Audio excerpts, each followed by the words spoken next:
r/AskReddit. Have you ever encountered something paranormal? Share your scary stories. Come on guys, don't be shy.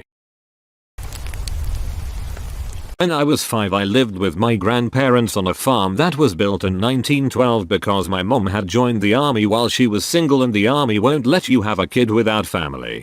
The original owners had been shot, killed, and buried in unmarked graves behind the barn.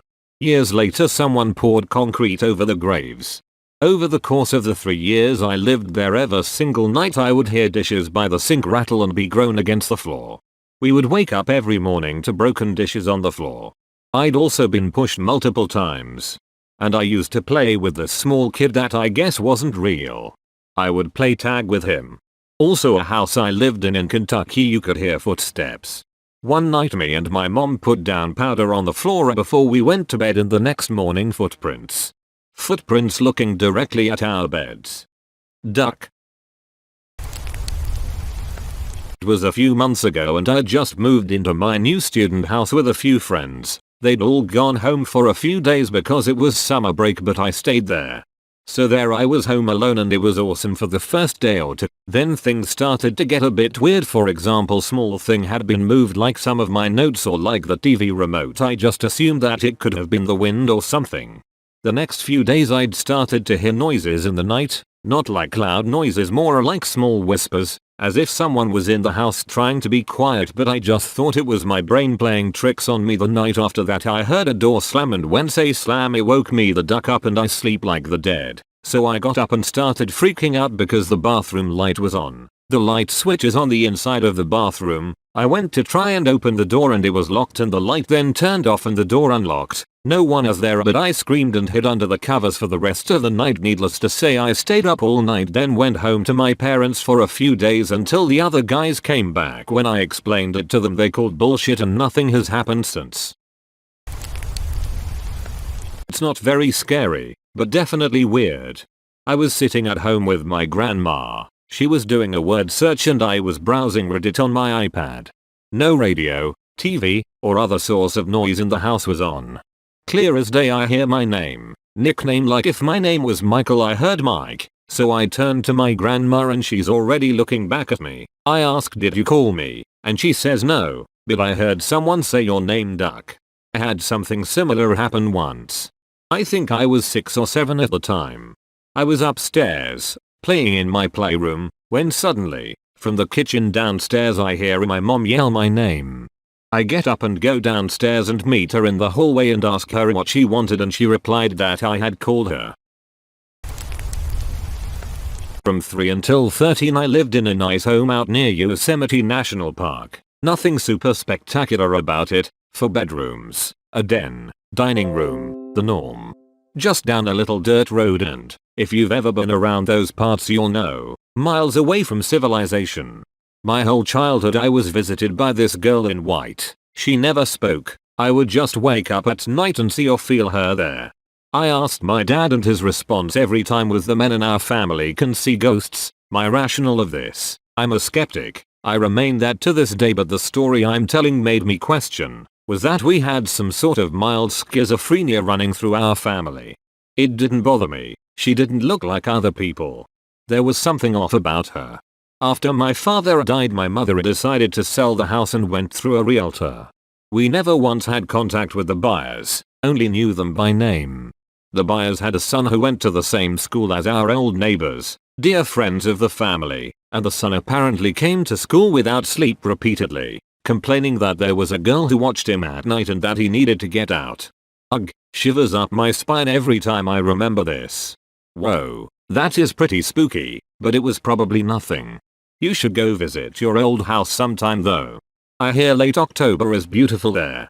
Bring your friends, make a party out of it, play some fun party games. There are some great old ones in the basement.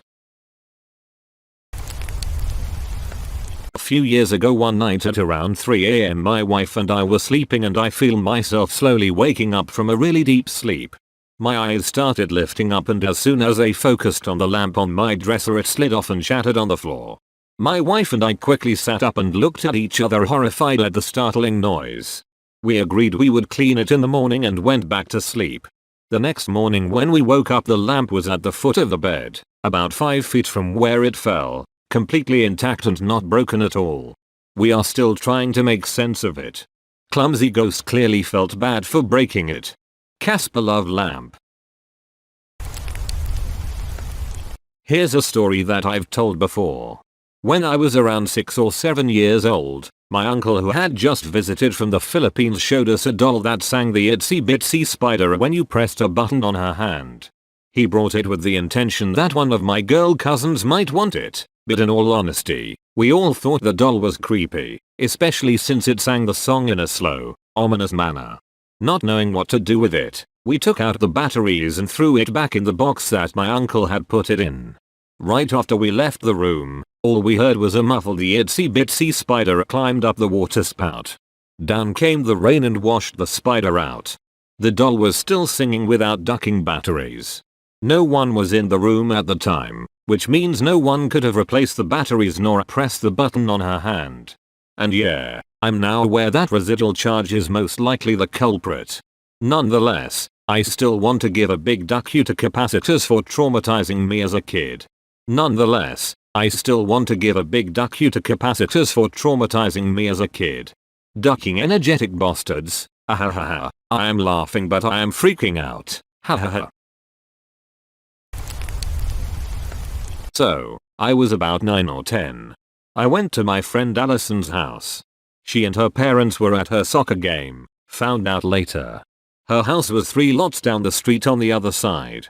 The house had a 6-foot fence around the property, opening up to the driveway.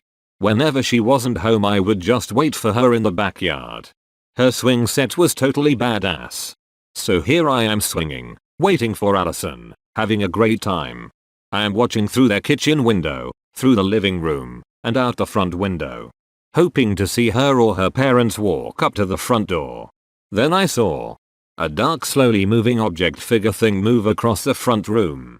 The next few seconds seemed to last years. I am no longer swinging. Still sitting on my favorite swing, I am no longer happy. Deathly still I watch this figure, holding my breath as it glides. No no no. The voice in my head shrieks as the pitch black shadow stops. Panic is starting to set in my young mind. Hold perfectly still I tell myself. Intently watching as the figure starts to turn towards me. I see no face or any detail but I feel it as it faces me. Definitely male. Definitely full of hate. Every hair feels like it's standing on my head. Scared shitless and not able to move. I tell myself this can't be real. It's all some waking dream. The thing starts moving towards me. I let out a loud gasp-like scream. It's almost like I can feel its intention. I am frozen by the hate I can feel. I look past the door to the kitchen to the driveway. If that guy comes out of the door at me I'll never make it past I think. I look the other way towards the fence. That side doesn't open but I can climb it. We always did to get to the field. I have never climbed it great, but I can. Looking back at the window.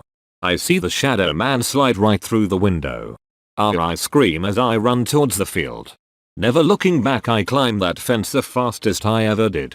Falling off the top of the fence, I land on my back. Jump up and run, as fast as I have in my life, back to my house. Upon entering my house I run straight to my room and enter my closet. This is where I sat for the next 4 hours until my parents convinced me to come out and eat. To this day I still get chills when I recall that stuff. Heebie-jeebies. Little do you know he never stops. One day the chase will be over. My great-grandmother lived with my family at our old house. We had built an addition onto the house so she could have her own kitchen, bathroom, bedroom, etc. After her death, we boxed up her belongings, which included her Bible and various other books and knickknacks, and I ended up moving into that addition since I was the oldest kid still living at home.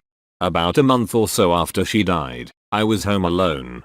I had just gotten home from school and decided to watch television in the family room. I settled down, turned on the TV, and proceeded to chow down on a bag of chips. An hour or so goes by, and I hear what sounded like a door slamming down at the addition. My first instinct was to see if my brother was at home without my knowledge, since he had a bad habit of slamming doors. I started down the hall towards his room.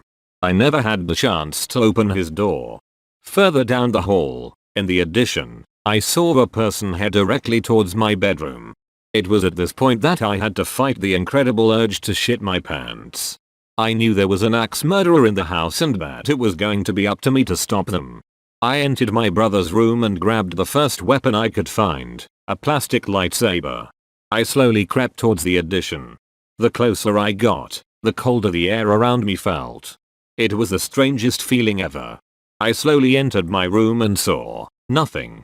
I had seen enough movies to know that the axe murderer was in one of two places, either under my bed or in my closet. I checked under the bed first. Nothing. I then flung open the closet, fully expecting an epic axe versus lightsaber battle, but was thankfully disappointed. I began to creep around the addition, looking for signs of a break-in. I found nothing along those lines, but what I did find creeps me the hell out to this day. On my great-grandmother's couch, the couch she sat on every day that I can remember, I found her open Bible. The same Bible that had been boxed up a few weeks earlier. Plastic lightsaber. Okay. Thanks for watching. Please like and subscribe.